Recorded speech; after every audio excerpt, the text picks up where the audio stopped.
Okay, so for today's lesson, you're going to go to GeoGebra, this website right here, and there's an investigation that has some triangles. And your goal is you want to see if you can make a triangle that's not congruent to the original one on the left. So you're trying to make something different.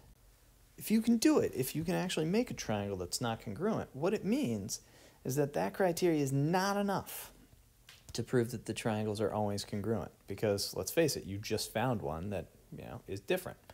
However, if you can't possibly do it and you try a whole bunch and you definitely 100% can't find a way to make a different triangle, then it probably means that that's good enough, and that's enough to say that these are congruent.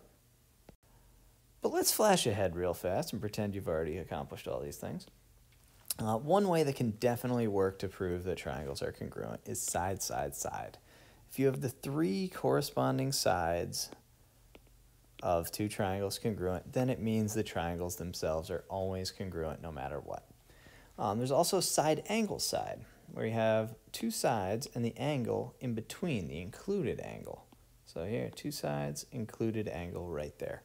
There's also angle angle side, where you have two angles and you have a side that's not in between, so not that side. And it could either be this, you could also do angle, angle, side like this, just as long as it's not this one. That's angle, angle, side. Because if it's in between, then you have angle, side, angle, where you have an angle here, and the side in between. So an angle, angle, side in between. Those four are enough to prove that triangles are congruent. There's also hypotenuse leg in a right triangle, but we're not going to bother with that one today.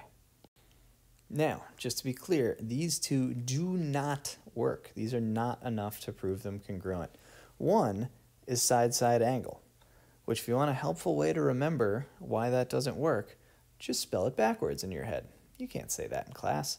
So here's one way to do it. You can move it like this. If you drag it here, then yeah, these are congruent triangles. That's cool. But what you can also do is you can swing this over here.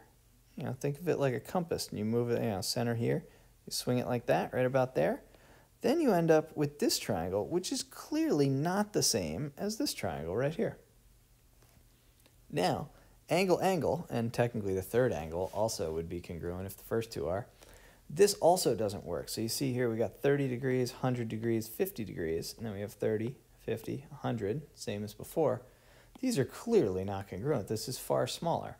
What the angles prove, if you have the angles congruent, that proves that the triangles are similar to each other, but not necessarily congruent.